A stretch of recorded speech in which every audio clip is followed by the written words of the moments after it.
The Justice Department has sent a letter to Robert Mueller ahead of his testimony to the House Judiciary and Intel committees. The DOJ is warning Mueller that his testimony, and this is a quote, must remain within the boundaries of your public report because matters within the scope of your investigation were covered by executive privilege. Well, let's talk about that now. Congresswoman Karen Bass is here, who serves on the House Judiciary Committee. Congresswoman, thank you. I appreciate you joining us. You're going to be questioning Robert Mueller on Wednesday. What's your reaction to this letter from the DOJ? Well, I think it has been consistent. I think it is just a method of intimidating Mueller. But you know that the AG did that from the very beginning. As soon as the report came out, remember how he completely misrepresented it? He had his press conference. He said 6 times it exonerated the president. There was no collusion, when the first page of the report says they weren't even looking at collusion. So I just see it as an intimidation tactic. Okay, all right. So you're not concerned that he won't be able to tell you things that he should be able to tell you because of this letter? You don't think this letter is intimidating a witness or in any way? I think it's meant to intimidate Mueller, but I hope that Mueller will do the right thing. I mean, he said that he wasn't going to go outside of the bounds of his report, and frankly, his report is a devastating report. So even if he just helps to provide context to the report, I think that's going to be very valuable to the American people. Okay, can you give us a general sense of the questions you want to ask? Are you going to ask? Sure. Well, you know, in my committee, we're looking at obstruction of justice. There's probably 5, well, first of all, the report gives you 10 explicit examples of obstruction of justice. We probably won't get to all 10. We will be looking at some of them. I'm particularly interested in what went on with McGahn, the White House counsel, where, you know, he was essentially asked to lie, to cover up. I mean, the president, just person after person. I think the only thing that saved him is the fact that the people that he tried to get to commit crimes refused to do so. But one of the things that's pointed out, you can still obstruct justice if you don't, if you're not follow through with it. You can still commit a crime, and I believe that we will show that the president did that. The Judiciary Chairman Jerry Nadler spoke to Fox News yesterday. Watch this, Congresswoman. Sure.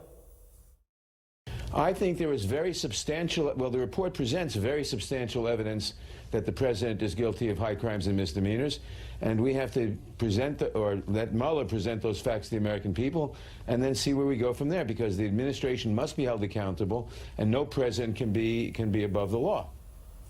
Nadler has openly advocated an impeachment inquiry for the president for some time. Do you think Mueller's testimony could move the needle on impeachment?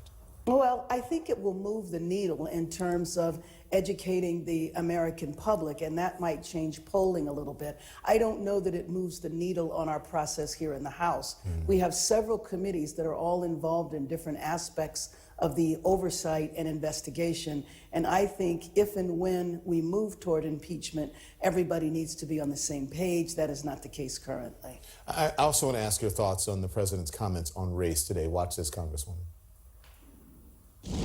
No, there's no racial tension. Look, I had my best numbers recently, and it's because of the economy and what I've done for the African American. When you look at the African Americans are doing better than they've ever done in our country. We're creating numbers. Look at the poverty numbers. Look at so many different, look at the unemployment numbers, the best they've ever had. No, we have fantastic relationships with the African American community. I think you'll see that. Certainly you're going to see that in 2020. Who is he talking about, and why won't he just leave us alone? Maybe 2 African Americans that he talked to complimented him today. But, you know, I mean, it's just absolutely ridiculous. I don't know what relationship he has with the black community, but one thing we know, because we've witnessed it for over 900 days now, he lies pathologically. And I say pathologically because there's no sense in him. I don't know if he just doesn't care, he forgets his lies, but it's ridiculous to say that there's no racial tension when he is the chief proponent of racial tension. Let's talk about the squad, okay? Yes. He continues to attack the squad. He calls them racist, calling them young, inexperienced, not very smart. Does it seem like he's making it clear that this is a battle that he wants to keep fighting? Oh, absolutely. I think that they have given up on trying to demonize Pelosi. She has shown that she is smarter than him, can deal with him, so now he's targeting these 4 women. You know, 2 of the women are members of the Congressional Black Caucus, and I'm concerned absolutely for all 4 of them, because when he attacks them, he puts their lives in danger. And we've already had violence committed toward members of Congress. He puts them at risk for their very lives. I do think, though, that he does it for 2 reasons. I think the 4 women, frankly, intimidate him. I think also that whenever he needs to change the subject, he throws a racial bomb.